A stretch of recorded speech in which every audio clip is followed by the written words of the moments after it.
రాజ్యాంగాన్ని పరిరక్షించే వాళ్ళం.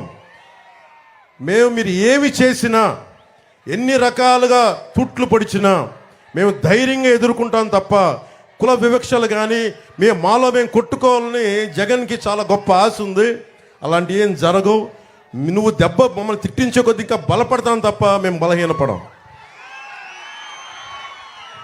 అలాగే కలంకారీ కార్మికులకు సంబంధించి ముఖ్యంగా నాకు జనవాణి కార్యక్రమంలో వచ్చింది. ఈరోజు చంద్రబాబు గారి దృష్టికి కూడా తీసుకొస్తా ఉన్నాం. సార్, వాళ్ళకి రన్నింగ్ వాటర్లో నదీ పరివాహక ప్రాంతాల్లో వాళ్ళు రంగులు సరిదిద్దు కడగడానికి కానీ మనకి ఎక్కువ చేయడానికి రన్నింగ్ వాటర్ కావాలి.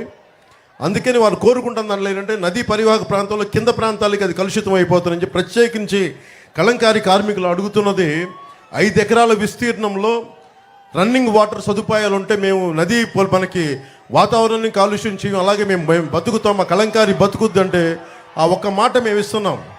ఆయన ముందే మేము మాటిస్తున్నాం, కలంకారీ కార్మికులకి మీకు 5 ఎకరాల విస్తీర్ణంలో రన్నింగ్ వాటర్ సదుపాయం ఉండేలాగా మీ కలంకారీ దీన్ని మీకు పరిరక్షించేలాగా మీ అవసరాలను తీర్చేలాగా మేము చర్యలు తీసుకుంటాం. అలాగే ముఖ్యంగా మనకి మత్స్యకార్మికులకు సంబంధించి దాదాపు మీకు జట్టీల నిర్మాణం భవిష్యత్తులో మనకి దాదాపు ప్రతి 35 కిలోమీటర్లకు జట్టి ఉండాలన్నదే జనసేన ఆశయం కూడా. దానిని ఎన్డీఏ ప్రభుత్వం రాగానే ముందు 13 జట్టీలతో నిర్మాణం చేసి ఆ తర్వాత ఒక్కొక్క జట్టి చేస్తే దాదాపు 55,000 మందికి ఉపాధి అవకాశం కలిగించే బలమైన అవకాశాలు ఉన్నాయి. అలాగే ముఖ్యంగా యువతకి ఉపాధి అవకాశాలు లేవు, డబ్బులు లేవు, ఉద్యోగాలు లేవు, డిఎస్సి లేదు. మనకి సరైన ముఖ్యంగా ఉపాధి అవకాశాలు ఎలా కావాలంటే మీకు బలమైన ప్రభుత్వం ఉన్నప్పుడే మనం ఏదైనా తీసుకురాగలం. ప్రతి పాస్బుక్కి 10,000 అడిగే ఎమ్మెల్యే ఉంటే మనకి ఉద్యోగాలు ఉపాధి అవకాశాలు రావు మనకి. నేను చెప్తున్నాను, నీకు మా మాటగా చెప్తున్నాను, జనసేన అధినేతగా చెప్తున్నాను, ఎన్డీఏ భాగస్వామిగా చెప్తున్నాను. మీరు యువత మమ్మల్ని మనస్ఫూర్తిగా బలంగా నమ్మండి. ఒక్క అవకాశం ఇవ్వండి, ఒక ఛాన్స్ ఇవ్వండి అంటే మొత్తం నాశనం చేశాడు రాష్ట్రాన్ని జగన్. మేము నిలబడతాను మీకోసం, మేమందరం బలంగా నిలబడతాం. చంద్రబాబు గారి అనుభవం చాలా చాలా అవసరం. వైసీపీ వ్యతిరేక ఓటు చీలకూడదని పదే ఎందుకు చెప్పానంటే మనకి పెడలలో రైతు కన్నీరు పెట్టకూడదు, చేనేత కళాకారులు బాధపడకూడదు. అలాగే ప్రతి ఒక్కరు కూడా ఆనందంగా ఉండాలి, ఉపాధి అవకాశాలు రావాలి, సకాలంలో ఉద్యోగాలు రావాలి. మీరు జగన్ అని చెప్పే పచ్చి అబద్ధాల్లో మద్యపానాన్ని నిషేధిస్తానని చెప్పిన వ్యక్తి ఈ రోజున సారా వ్యాపారిగా తయారైపోయాడు. గుంటూరు నుంచి కానీ ప్రతి నియోజకవర్గం నుంచి నాకు వచ్చేది మనుషులు వచ్చి భర్తల్ని తీసుకొచ్చి ఆడపడుచులు, అన్న మా ఆయన నరాలు దెబ్బతినేస్తుంది, బిడ్డలు తమ పిల్లల్ని కొడుకులను తీసుకొచ్చి 18, 20, 22 ఏళ్లకి ఆ కల్తీ మందు తాగేసి నరాల బలహీనతతోటి ప్యాన్క్రియాటిక్ డిసీజెస్, లివర్ డిసీజెస్. ఎందుకంటే దీనికి 5 సార్లు శుద్ధి చేయాల్సిన మద్యపానాన్ని కేవలం 2 సార్లకే పరిమితం చేసి ఎక్కువ 2,000 లీటర్లు చేసే చోట 6,000 లీటర్లు అవుట్పుట్ తీసేటప్పటికి క్వాలిటీ పోయి ఈ రోజున మొత్తం మనకి ఆరోగ్యాలు పాడైపోతూ ఉన్నాయి. మా నాన్న అబ్కారీ శాఖలో పనిచేసిన వ్యక్తి, పోలీస్ నుంచి. సో మా నాన్న చెప్పే చాలాసార్లు చూస్తా ఉన్నాను, కల్తీ మందు ఇవ్వకూడదు, నిర్మోహమాటంగా చెప్తున్నాం. మందు అనేది ఏమైపోయిందంటే ప్రత్యేకించి మన ఈ మధ్యన కూడా వైసీపీలు ఈ మధ్యన చేయని నాయకులు మాట్లాడుతూ ఉన్నారు, మేము కూర్చోబెట్టి మేము మందుని ఎంకరేజ్ చేస్తున్నామని చెప్పి. ఈ రోజున మనకి మద్యపాన నిషేధం నేను 2019లో చెప్పింది. ఆంధ్రప్రదేశ్లో మన గతంలో ఎన్టీ రామారావు గారి హయాంలో కూడా మద్యపానాన్ని నిషేధించి ప్రయత్నం చేశారు.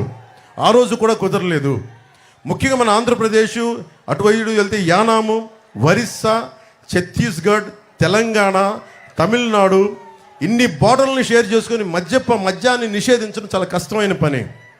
అలా కనీసం మనకు కావాల్సిన ఆరోగ్యాలు చెడగొట్టుకునే మందు కావాలి అని చెప్పి దీంట్లో భాగంగా ఉంటే ఈ వ్యక్తి కల్తీ మందు చేసి మద్యాన్ని నిషేధిస్తానని చెప్పి వచ్చిన వ్యక్తి దాదాపు 40,000 కోట్ల రూపాయలు ఈ రోజున డబ్బులు సంపాదించి ఆ డబ్బుతోటి ఈ రోజున మీ అందరికీ ఓట్లు కొనడానికి ప్రయత్నం చేస్తూ ఉన్నాడు. మీరు దయచేసి దీన్ని ఆలోచించండి.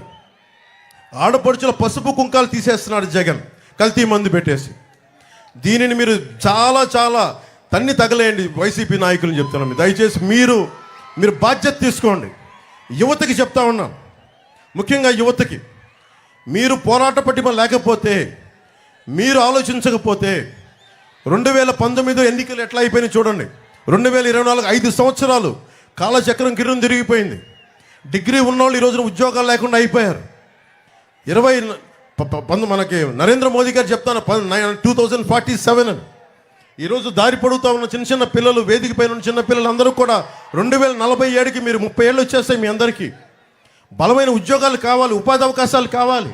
ఇక్కడున్న ఎమ్మెల్యేలు మనకి జగన్ వీళ్ళు డబ్బులు సంపాదిస్తే సరిపోదు, అడ్డగోలుగా దోచేస్తూ ఉన్నారు. మనకు కావాల్సింది త్రికరణ శుద్ధిగా మీకోసం నిలబడే ప్రభుత్వం. మేము మీకోసం నిలబడే వాళ్ళం, పదవుల కోసం ఆశించే వాళ్ళం కాదు. చంద్రబాబు గారి కానీ పాప ఆయన కూర్చొని ఆయన స్థాయిని ఆయన తగ్గించుకున్నారు రాష్ట్ర ప్రజల హితువు కోసం. నాకింత బలం ఉండి నేను కూడా నా స్థాయిని తగ్గించుకున్నాను. భారతీయ జనతా పార్టీ కూడా అలాగే వాళ్ళ స్థాయిని తగ్గించుకున్నారు.